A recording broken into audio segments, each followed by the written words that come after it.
I'm making today probably has some of the best reviews I've ever seen on allrecipes.com. It's for banana crumb muffins, and it sounds really good. I've never made it before, and the recipe looks easy enough, so try it with me and let's have some delicious banana crumb muffins. First step is preheat your oven to 375 degrees Fahrenheit.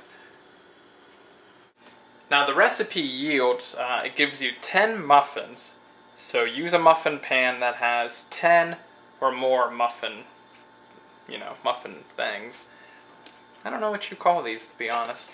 I had one that had 12, so what you have to do now is either grease them or put in muffin liners.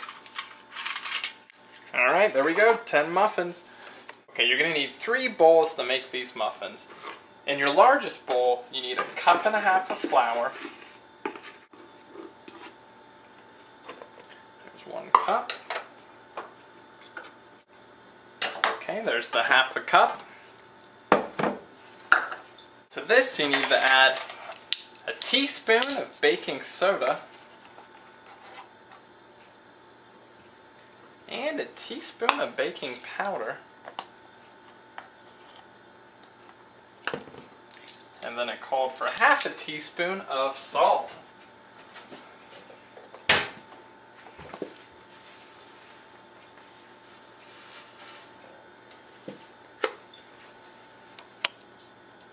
Okay, in our next bowl, you need to mash up 3 bananas. Now, a good tip I got for opening a banana is, it's actually, I believe, how monkeys do it. What you do is you pinch this end. The way I'd always done it before is I always would, like, try really forcefully to rip the stalk off, or stem. But really what you can do is you can just pinch the end, and then they peel away easily. Now, some people know this, and I think a lot of people don't. I never really knew this.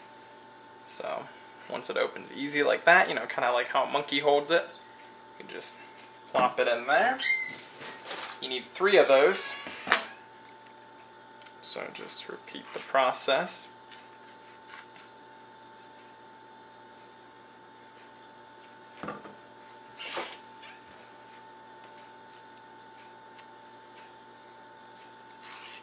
I like to take off this part at the end.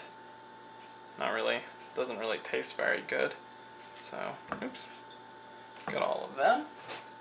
And I'm just going to use a wooden spoon to kind of mash these up a little. Or at least break them apart some. Now it says to this you need to add 3/4 cup of sugar. So, that's a lot of sugar, but I mean that's what's going to make it taste great.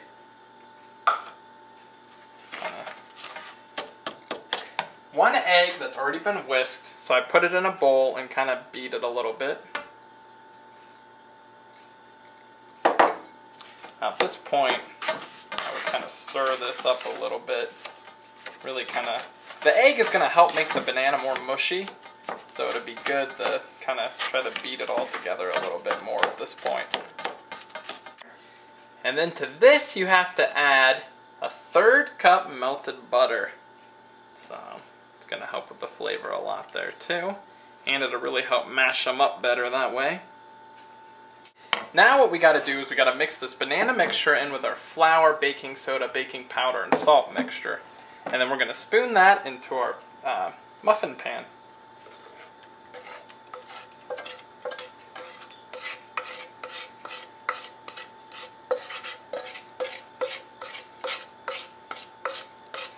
Now the recipe says for doing this, stir them together just until the flour mixture is moistened. So that's a very light stir. I mean, barely anything really to get the flour moist.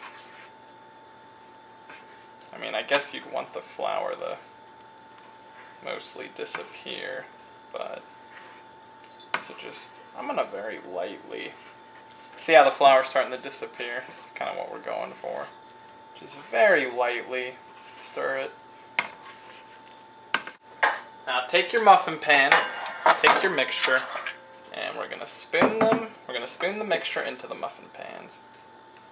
My method for this is I just like to go a little bit into each one at first, That way I don't run out at the end.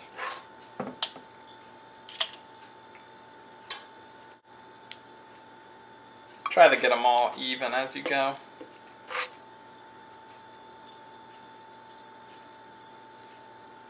Now that we've got these muffins done, we can make the topping, sprinkle it on, and then bake them. Okay, now to make the topping for these muffins, you need 1/3 cup of packed brown sugar. I'm not super exact. I only had a 2/3 cup measurement, so I just tried to do half of it. It's your topping, so you change it how you want. Okay, we also need 2 tablespoons of flour.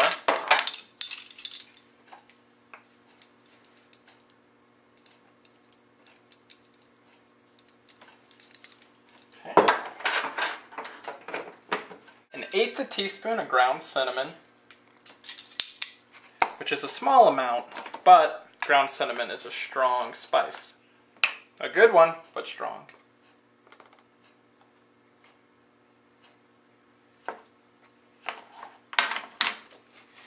And a tablespoon of butter. You're going to need a dough blender, or you could always use a fork if you don't have this tool. And what you got to do is you got to cut in the butter, which means you just take your dough blender and you kind of go, you just cut down on the butter, and it cuts it into a bunch of tiny pieces. What this does is this is going to kind of make the crumbs that you can sprinkle on top.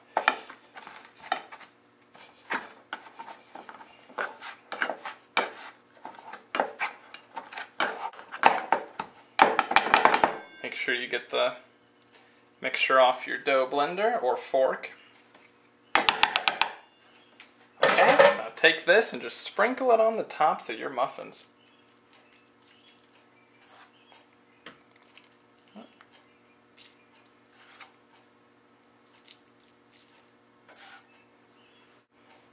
This really is a lot of topping, but hey, I mean, it's going to taste great.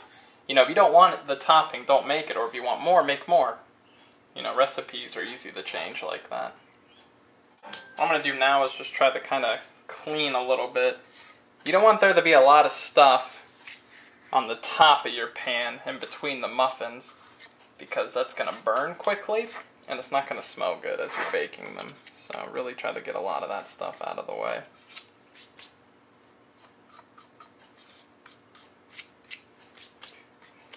Okay, they look great. Alright, now it says to bake these banana crumb muffins in your oven for 18 to 20 minutes, so that's what I'm going to do. I'm going to check on them in like 14 or 15 because my oven is just as hot as our sun. So, just if you have a colder oven, cook them longer, hotter oven, cook them less. But rule of thumb, just follow the recipe, check on them maybe a minute or two before, see how they look. The rule with this is, and just kind of like cakes and stuff, if a toothpick comes out clean, it's done, it's ready to go. A lot of people use that when baking cakes. It applies to muffins as well.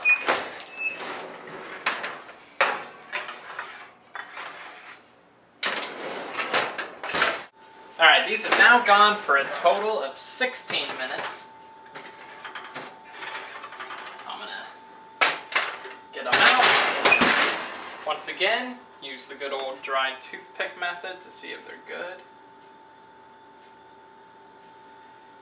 Yeah, the toothpicks are coming out a lot more dry now, so that's good. Also, they'll continue to cook a little, so if they come out with a few crumbs on your toothpick, that's fine.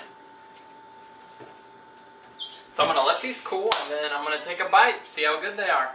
Alright, well I've let my muffins cool, and with any recipe, the important part is eating it and seeing if you like it.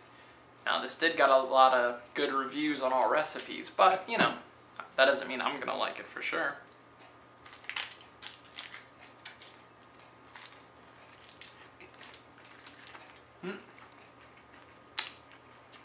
It's good. It's really good, but really messy. So have some napkins. Good luck. I recommend you try this. It's an easy recipe. Any beginning cook can do it. Good luck.